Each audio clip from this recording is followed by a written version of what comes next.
അൽഹംദുലില്ലാഹി റബ്ബിൽ ആലമീൻ വസ്സലാത്തു വസ്സലാമു അലാ റസൂലില്ലാഹി വഅലാ ആലിഹി വസഹ്ബിഹി അജ്മഈൻ. അമ്മാ ബഅദ്. സ്നേഹമുള്ള സഹോദരന്മാരെ, നമ്മൾ ഇന്നലെ സൂറത്തുൽ ഹുമസയിൽ നിന്നുള്ള എന്താണ് ഹുമസ എന്ന് പറഞ്ഞാലും ലുമസ എന്ന് പറഞ്ഞാൽ അതിൻ്റെ തഫ്സീർ ആണ് പറഞ്ഞത്.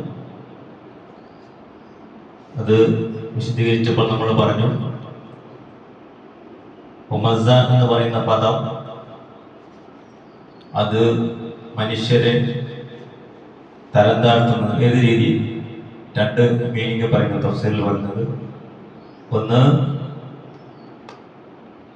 മനുഷ്യന്റെ ഫിഅല് കൊണ്ടും പ്രവൃത്തികൾ കൊണ്ടും അതുപോലെ തന്നെ ഇഷാറത്ത് കൊണ്ടും സൂചനകൾ കൊണ്ടും കണ്ണിന്റെ ആംഗ്യങ്ങൾ അതുപോലുള്ള കാര്യങ്ങൾ പറയും. രണ്ടാമത് ലുമസ എന്ന് പറഞ്ഞാൽ ഖൗലി, അവന്റെ സംസാരങ്ങൾ വാക്കുകൾ കൊണ്ട് മനുഷ്യനെ തരം താഴ്ത്തുന്നത്.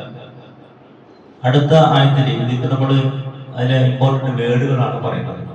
നമ്മൾ സൂക്ഷിക്കേണ്ട പരിശുദ്ധമായ റമദാൻ മാസത്തിൽ ഈ പറയുന്ന ദുർഗുണങ്ങളിൽ നമ്മൾ ഒരിക്കലും ഉണ്ടാകാൻ പാടില്ല.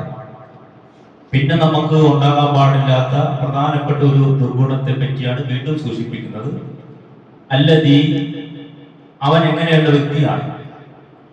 ജമഅ, അവൻ സ്വരൂപിക്കുന്നു അല്ലെങ്കിൽ ശേഖരിക്കുന്നു മാല്, അവന്റെ സമ്പത്തുകളുണ്ട്, അവന് ഉള്ള ധനങ്ങൾ, അതിന്റെ വരുമാനങ്ങൾ എന്തൊക്കെയുണ്ടോ അതെപ്പോഴും എന്ത് ചെയ്യും? അതിങ്ങനെ സ്വരൂപിക്കുന്നു. അതിങ്ങനെ എണ്ണി നോക്കുകയും ചെയ്ത് എപ്പോഴും ഇങ്ങനെ അതിനെ കുറിച്ച് എന്ത് ചെയ്യും? അതിൽ വല്ല കുറവ് സംഭവിച്ചിട്ടുണ്ടോ, ഇതുപോലെയുള്ള കാര്യങ്ങൾ ആ സമ്പത്തിനെ കുറിച്ച്. അതിൽ തഫ്സീർ വിശദീകരണത്തിന് ആ മാല് എന്നുള്ള സ്ഥലത്ത് നമുക്കുള്ള വരുമാനങ്ങളെല്ലാം പറയുന്നത്, സ്വത്ത്, അത് ഭൂമിയുടെ സ്വത്തായിക്കോട്ടെ അല്ലെങ്കിൽ കച്ചവടം ചെയ്യുന്ന സ്വത്തായിക്കോട്ടെ, അതെല്ലാം മാലിൽ പെടുന്നത്. അല്ലാഹു റസൂൽ സ്വല്ലല്ലാഹു അലൈഹി വസല്ലം പറയുന്നുണ്ട്, മാലി മാലി, മനുഷ്യൻ പറയുന്നില്ല എന്റെ ധനം എന്റെ ധനം എന്ന് പറയുന്ന പോലെ. ഇവിടെ എന്താണ് ഈ ആയത്തിന്റെ തഫ്സീറിൽ വിശദീകരിക്കുന്നത്? അല്ലദീ എന്ന് പറഞ്ഞില്ലേ, അല്ലദീ അവൻ എങ്ങനെയുള്ളവരാണ്? ജമഅ മാൽ എന്ന് പറഞ്ഞാല് തഫ്സീറിൽ കൊടുത്തിരിക്കുന്ന അർത്ഥം ഇത് നമ്മൾ പഠിച്ചു വെക്കണം. ജമഅൽ മാൽ, എന്ത് ചെയ്യുന്നു? മാലിങ്ങനെ ശേഖരിക്കുന്നു. ഏത്? ഈ കളക്ടർ വെൽത്ത്, കളക്ട് ചെയ്യുന്നു അവന്റെ വെൽത്ത്. അതോടൊപ്പം തന്നെ എന്ത് ചെയ്യുന്നു? എന്ന് പറഞ്ഞാല് തടയുന്നു. എന്ത് തടയുന്നു? അള്ളാഹുവിന്റെ ഹക്ക്, അഥവാ അള്ളാഹു കൊടുത്തിരിക്കുന്ന അവകാശം. അവൻ മാല് നമുക്ക് എത്രയും സമ്പാദിക്കാൻ പറഞ്ഞിരിക്കുന്ന ഹക്ക് എന്ന് പറഞ്ഞാൽ അള്ളാഹുവിന്റെ രീതിയിൽ കൊടുക്കണമെന്ന് പറഞ്ഞിട്ടുണ്ട്. അതെന്ത് ചെയ്യുന്നു? തടയുന്നു. സമ്പത്ത് ഉണ്ടാക്കുന്നുണ്ട്, ധാരാളം ശേഖരിച്ചു വെക്കുന്നുണ്ട്. ഈ മനുഷ്യൻ എന്ത് ചെയ്യുന്നു? അള്ളാഹുവിനുള്ള ഹക്ക് എന്ത് ചെയ്യുന്നു? തടയുകയും ചെയ്യുന്നു. ഇതാണ് മനുഷ്യന് മൂന്നാമത്തെ ഒരു ദുർഗുണമായിട്ട് സൂറത്തുൽ ഹുമസയിൽ പഠിക്കുന്നത്. നമ്മുടെ ജീവിതത്തിൽ ഇത് ഉണ്ടാകാൻ പാടില്ല. അള്ളാഹു നമുക്ക് ഈ ഭാഗം പറയുന്നത്, നമുക്ക് സമ്പത്ത് ശേഖരിക്കാം, അത് അധ്വാനിച്ച് നമുക്ക് ഹലാലായ രീതിയിൽ എത്ര വേണ്ടി സമ്പാദിക്കാം. പക്ഷെ അള്ളാഹു പറഞ്ഞിരിക്കുന്ന ഈ രീതിയിൽ നമ്മൾ എന്ത് ചെയ്യാൻ? കൊടുക്കാൻ നമ്മൾ തയ്യാറാണ്. അത് ചില ആൾക്കാർക്ക് അള്ളാഹുവിന്റെ മാർഗത്തിൽ കൊടുക്കാൻ അവർക്ക് ഇതൊക്കെ കൊടുത്താൽ എനിക്ക് ഇന്ത്യയെ നഷ്ടമുണ്ടാകുന്ന അവൻ ചിന്തിക്കും.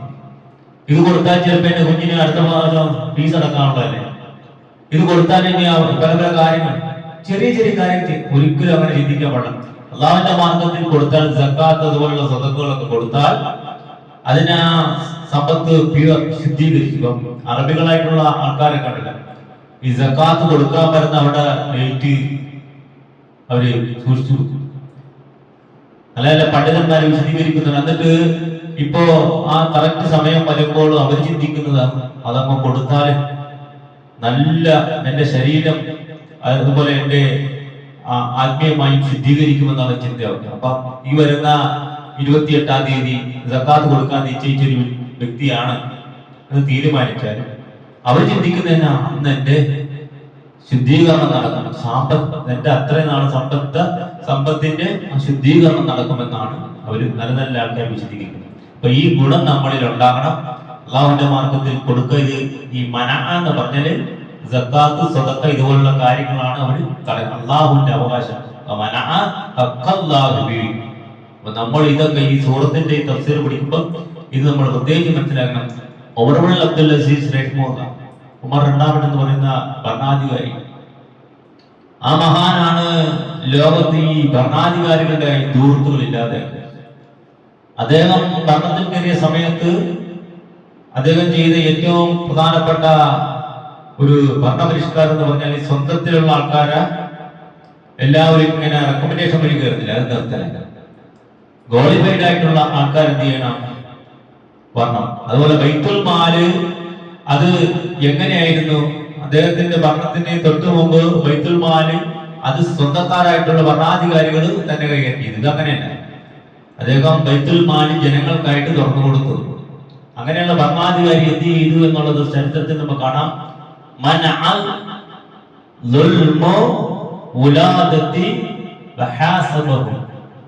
അദ്ദേഹം ചെയ്ത പ്രധാനപ്പെട്ട ഒരു ഭരണപരിഷ്കാരമാണ്.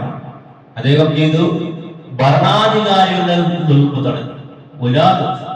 ഇപ്പോഴോ ഇപ്പൊ നമ്മുടെ പണ്ഡിതന്മാര്, ഇസ്ലാമിന്റെ പണ്ഡിതന്മാരൊക്കെ ഭരണാധികാരികളുടെ അടുത്ത് നിന്നിട്ട് കുനിഞ്ഞു നിൽക്കുന്ന ഒരവസ്ഥ. ഒരിക്കലും ഇസ്ലാമിന്റെ ചരിത്രത്തിലെ ഭരണാധികാരികളുടെ മുമ്പിൽ ചെന്നിട്ട് ഈ നമ്മുടെ മുസ്ലിം പണ്ഡിതന്മാര് ഇങ്ങനെ താന്നു നിൽക്കുന്ന ഒരു ചരിത്രം, അവരോട് അപേക്ഷിക്കുന്ന ഒരു ചരിത്രം ഇസ്ലാമിലില്ല. ഭരണാധികാരികൾ ചെയ്ത കാര്യങ്ങള് ഭരണാധികാരികൾ ആരാണോ അവരുടെ ദുർബന്ധാണെന്ന് അവരെ ബോധിപ്പിച്ചു കൊടുത്തു. അതാണ് ഇസ്ലാമിന്റെ ചരിത്രം. ഇന്ന് നമ്മൾ കാണുന്ന പോലെയല്ല. ഇന്ന് ചില സാമ്പത്തിക കാര്യങ്ങൾ അല്ലെങ്കിൽ ഉപരോധ കാര്യങ്ങൾ കാണാൻ വേണ്ടി, നേടിയെടുക്കാൻ വേണ്ടി പണ്ഡിതന്മാർ ചെയ്യുന്ന പോലെ എല്ലാ മുൻകാലങ്ങൾ ചെയ്യുന്നത്. എത്ര വലിയ ഭരണാധികാരികളാണ്, അധികാരം അല്ലാഹു കൊടുത്തവനാണ്, സൃഷ്ടാവ് തന്നതാണ് നിങ്ങൾക്ക് ഈ അധികാരം. അതുകൊണ്ട് സൃഷ്ടികളുടെ പേരിൽ നിങ്ങൾക്ക് ചില അവകാശങ്ങളുണ്ട്, അത് നീതിപൂർവമായി നടപ്പിലാക്കണം എന്നാണ് മുൻകാലങ്ങളായിട്ടുള്ള ഉമർ അബ്ദുൽ അസീസ് പോലെയുള്ള പണ്ഡിതന്മാർ ലോകത്ത് കാട്ടിക്കൊടുത്തത്. ഇത് നേരെ തിരിച്ചാണ്.